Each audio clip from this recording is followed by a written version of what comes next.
Semana que acaba, semana que começa. A semana que terminou foi uma semana onde as atenções estiveram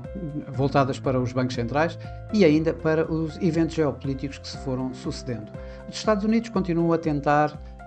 uma paz duradoura, um cessar-fogo entre a Ucrânia e a Rússia, até agora sem sucesso, mesmo depois de Zelensky ter concordado com um cessar-fogo de 30 dias, a que Putin respondeu com um cessar-fogo apenas para as infraestruturas energéticas de 30 dias. Na Alemanha, já Friedrich Merz foi mais bem sucedido na sua reforma fiscal, que conseguiu fazer passar no Parlamento, abrindo a possibilidade de o tal fundo de 500 mil milhões de euros em infraestruturas, para investir em infraestruturas na Alemanha, assim como libertar fundos para a defesa tanto da Alemanha como da Europa. Na frente das tarifas, da guerra comercial, por assim dizer, as coisas estiveram um pouco mais calmas. Ainda assim, na Europa, adiou-se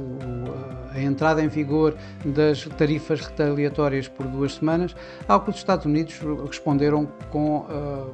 o reiterar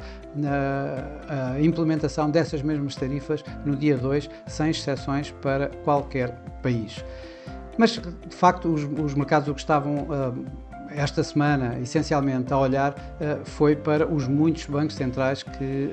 reuniram e que decidiram sobre taxas de juros durante esta semana. O Banco Nacional Suíço cortou a sua taxa em 25 pontos para 0,25, exatamente como esperado pelos mercados. O franco suíço teve aqui, assim, algum recuo depois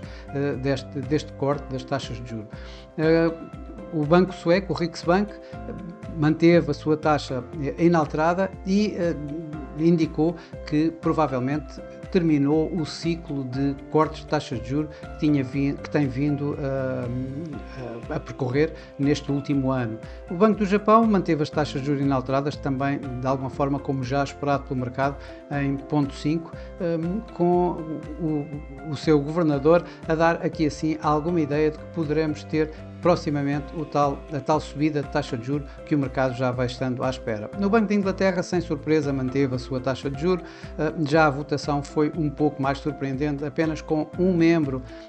votar para um novo corte de taxa de juros. O Banco de Inglaterra está, digamos, a um ritmo de um corte de taxa de juros por trimestre e parece assim continuar. Na África do Sul, o Banco Central da África do Sul manteve inalterada esta semana a sua taxa de juros, enquanto o Banco do Brasil subiu em 1% a sua taxa de juros, de 13,25 para 14,25, dando aqui assim algum suporte ao próprio real brasileiro. Mas de facto os mercados estavam à espera era do que ia acontecer com a Reserva Federal, não por aquilo que em termos de decisão de taxa de juros, que aí não esperavam outra coisa do que aquilo que aconteceu, que foi manter no intervalo 4,25, 4,50, mas sim o que é que as suas projeções e as suas projeções futuras, tanto em termos de dados económicos como indicadores económicos, como de taxas de juros. De facto, Jerome Powell acabou por dizer que o Banco Central norte-americano continua sem pressa para alterar as suas taxas de juros. As projeções dos membros da FOMC foram no sentido de um pouco divididos e com a projetar crescimento económico mais baixo e a reverem as taxas de inflação em alta, isto quando os dot plot se mantiveram ao nível, pelo menos para este ano 2025, ao nível que tinham feito as projeções da última vez, em dezembro, em que apontam para dois cortes de taxa de juros durante este ano, todo este ano 2025, tal como na reunião de dezembro, né, com a taxa mediana a ficar nos 3,875, mas de facto aqui assim o sinal mais agressivo, mais hawkish por parte do Fed é a distribuição dos pontos, em que dos 19 votos, 8 apontam mais para menos cortes de taxa de juros, ou seja, 4 desses votos votaram apenas num corte de taxa de juros durante este ano e outros 4 em nenhum corte de taxa de juros. Isso transformou esta projeção dos dot plot, estas projeções do FOMC um pouco mais agressivas, um pouco mais hawkish do que aquilo que o mercado esperava. O mercado acionista não reagiu ou reagiu de uma forma bastante positiva no próprio dia, no entanto sem ser entusiasta. Aliás, tivemos uma semana bastante mais calma do que tivemos na semana passada. Isso vê-se por aqui. O S&P 500 é a média do que aconteceu nos Estados Unidos e esta semana ganhou aqui à volta de 0,5. Na Europa também tivemos entre ganhos e perdas, com o Eurostoxx aqui a ganhar também marginalmente. Na Ásia tivemos os índices estiveram de facto mistos, com perdas nos índices chineses e ganhos nos outros índices, nomeadamente aqui o Nikkei no Japão, que ganhou esta semana cerca de 1,6%. Cá por Portugal, o PSI também teve em linha com os seus pares na Europa, ganhou aqui assim também relativamente pouco,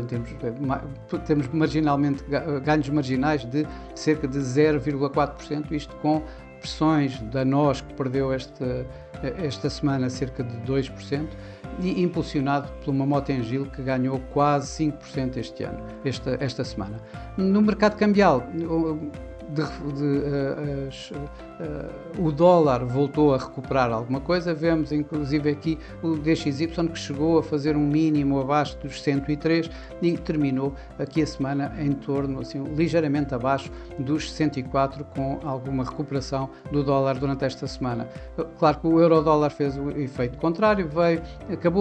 começou por fazer, digamos, nesta semana ainda um novo máximo deste ano, a negociar acima de 1,0950, mas terminou aqui já em torno de 1,08, ligeiramente acima de 1,08, enquanto o dólar-iene, ou o iene, continuou a negociar relativamente em perdas, em torno dos recentes níveis. Nesta semana, de novo, o destaque foi para a coroa norueguesa, que voltou a ganhar, a ser a divisa que mais ganhou esta semana, tendo ganho face ao euro mais de 1%, isto na véspera de uma reunião do seu Banco Central que vamos ter nesta semana. Também, e aqui pela negativa, e nos mercados emergentes, tivemos a lira turca, que registrou fortes perdas, terminou a semana a perder cerca de 2% face ao euro e face ao dólar também, à volta disso. No entanto, chegou a perder quase 10%, cerca de 10%, tanto face ao euro como face ao dólar, quando registrou máximos de face ao dólar quase a 40 liras por dólar e face ao euro acima dos 43 liras por euro, isto depois da prisão do mayor de Istambul, que é o principal, conhecido como o principal opositor, digamos, de Erdogan na Turquia, e deu esta reação aos mercados de fuga, digamos, dos mercados turcos. No mercado commodities, tivemos uma vez mais o ouro, que no meio de todas essas incertezas continua a fazer máximos. Fez esta semana um novo máximo acima dos 3.050 dólares por onça de ouro. Terminou a semana pela primeira vez acima dos 3.000 dólares por onça, e esta semana teve aqui assim um ganho de 0,7%. O petróleo voltou a recuperar esta semana. Temos aqui o Brent a ganhar um pouco mais de 2%, isto quando a OPEP revelou um plano de compensações de cotas cedidas anteriormente por vários dos seus membros e, portanto, que vão, digamos, levar a um corte na produção nos próximos meses, o que levou a uma reação do mercado em alta nos preços do petróleo. A semana que vai começar é uma semana onde os mercados vão estar a olhar essencialmente para a agenda económica,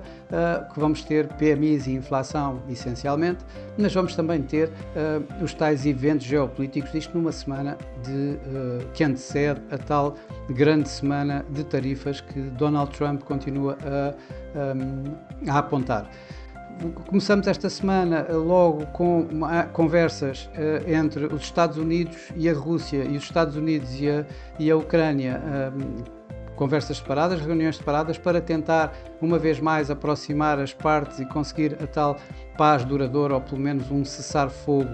durante, pelo menos temporário, pelo menos os tais 30 dias de cessar-fogo, que ainda não foram conseguidos. Isto poderá, se acontecer, poderá ser positivo de alguma forma para os mercados. É uma semana que antecede a tal entrada de 2 de Abril das tarifas globais recíprocas apontadas por Donald Trump. Provavelmente vamos a ter aqui assim algumas reações antes disso, uma tentativa talvez de negociação e o mercado vai estar exatamente a olhar para qualquer notícia que venha nesse sentido. Também vamos ter variadíssimos discursos de banqueiros centrais, tanto da Reserva Federal como do Banco Central Europeu. Da Reserva Federal talvez mais para, de alguma forma, irem justificar as suas projeções, e, por outro lado, no Banco Central Europeu continuam, como tem vindo a ser já nas últimas semanas, uma tentativa de dar alguma forward guidance ao mercado relativamente à próxima reunião de abril. Mas o mercado vai estar, de facto, bastante mais preocupado a olhar logo no primeiro dia da semana com os PMIs, portanto os dados de atividade económica privada, que o consenso aponta para uma ligeira melhoria, mas em torno dos recentes níveis, e para os dados da inflação a nível global, que vão ser conhecidos durante toda a semana, no entanto, com um especial ênfase no último dia da semana, onde vamos ter a medida preferida da inflação do Fed, o Core PCE Price Index, onde se espera uma subida mensal nos preços dos 0,3% e com a medida anual da inflação subir de 2,6% para 2,8%. Isto poderá continuar a manter, digamos, a Reserva Federal no sentido de continuar a ter o tal tempo para mexer nas suas taxas de juros, tal como Jerome Powell acabou de dizer nesta semana que passou relativamente à continuação do seu ciclo de cortes de taxas de juros. Por fim, o mercado vai ter ainda alguns bancos centrais, nomeadamente o Banco Central do México, onde deveremos ver um corte de taxas de juros de 0,5%, de 9,5% para 9%, onde na China a taxa de juros a um ano se deverá manter nos 2%, e principalmente o Norges-Bank, que deverá manter então a sua taxa de juros nos 4,5%, apesar de a sua indicação anterior ter apontado para um possível corte, mas com a inflação a subir e o desemprego a continuar a cair, deverá manter aqui a sua taxa de juros nos 4,5%, pelo menos é esse o consenso de mercado neste momento, e mantendo então os tais ganhos da coroa norueguesa. Por hoje é tudo, desejo a todos uma boa semana, bons negócios, e eu, por mim, para a semana cá estarei com mais Semana que Acaba, Semana que Começa. Até lá!